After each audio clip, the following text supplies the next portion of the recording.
So if we're parents wishing that we had a parenting manual for our kids, I've been saying in my last few videos that I think there used to be a manual, and I think it used to come in the form of our communities. And if we look at human evolution, most of humanity, we spent our time in small groups, 20 to 100 people.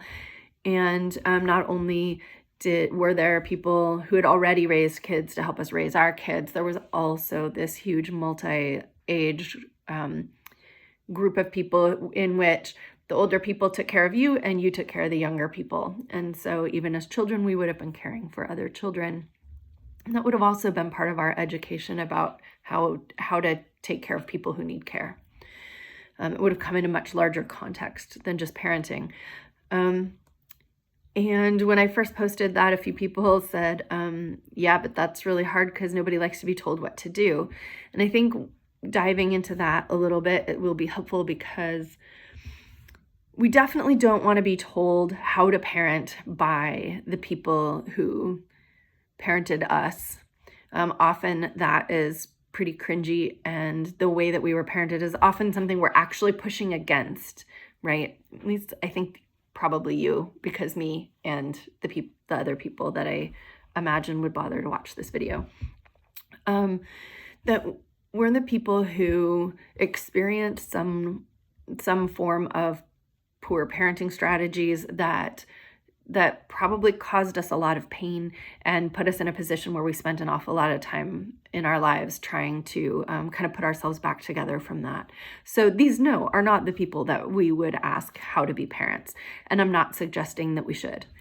But what I am kind of pointing at is this concept that somehow we need to reconnect between people who have some kind of vision for parenting and want to be doing something together, and not necessarily in person together, but together in the sense that we know we're not alone. We know we're not totally fighting upstream, and when we are, we know that somebody else is doing it and gets it and understands how hard this is. Because the truth is, we are parenting in silos now. We are parenting in individual small family homes where we have one or two parents, and we have one up to many children. And this isolation is part of what's overwhelming and just absolutely all-consuming, right? So this is by design, because if you can get somebody into a position where they're overwhelmed and they don't have, they're barely, their job every day is to get through the day, then they don't really have any extra energy to think about how else it could be, or who else could be involved, or how this whole setup stinks. So the idea is that if we overwhelm somebody and we isolate them from all of their resources, that then we can tell them how to parent. We can tell them how we want them to raise their children so that for some benefit, right? Which in the US right now, we have to kind of think that they're just wanting them to show up as workers, right? So that what they want is obedient, compliant, willing, desperate people in order to fill positions that they don't have to pay very well while they rake in bazillions of dollars. We could go into the whole system of that. But I think people have been questioning the school system for a long time, and I think we're coming to a place where this is pretty above board. So if you don't want to parent for that, if you want to parent for somebody who's going to be able to hold on to their own identity, that is going to be able to follow their own inner compass, that know right from wrong from an internal sense of having strong values and things like that, then you're parenting for a different thing. And going to those sources may not be your best bet, but then who do you turn to, right?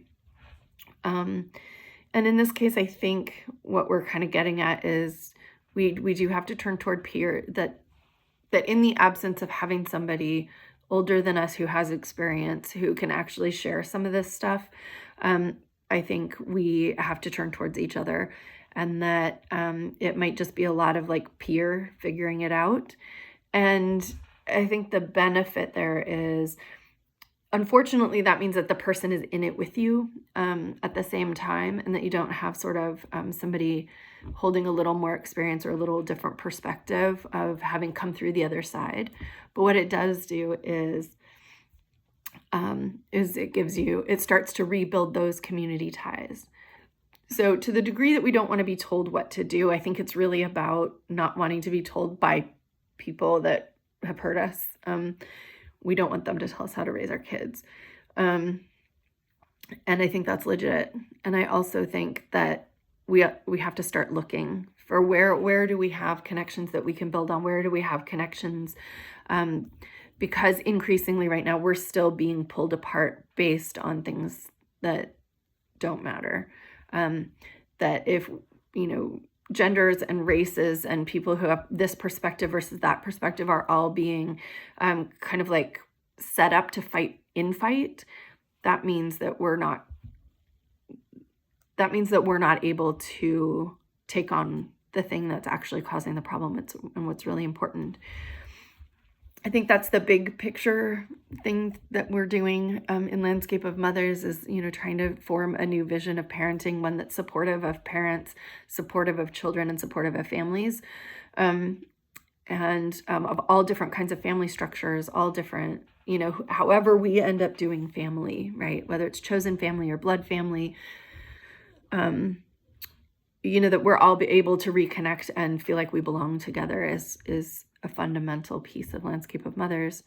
But in this moment, when we kind of reduce it to like what's right here, right now, what we're in is the battle for knowing who our connectors are, knowing who has some of the wisdom that we need, and they don't have to have all of it. I think that's one of the things about having peers, other moms, other parents, as our go-to people, is that I think we need a big web of them, because everybody's going to have kind of a different expertise or a different piece of knowledge, and it hasn't yet been woven into something bigger in more of an elder type, right? I think the other thing we can do is look for mentors in other places. We can look for people who are saying the things that we also believe in, the things that we also hold as values. And I think we can reach out for mentorship. And under capitalism, a lot of this is happening through coaches or parenting mentors or something like that, which is how I'm doing it right now. But I think that there's other ways. So I don't want to suggest that the only way for you to do this, to get any help, is to pay for it. I don't think that's true. But I do think that it's a matter of starting to weave back together some form of community, some way of being together in this whole thing. So good luck out there.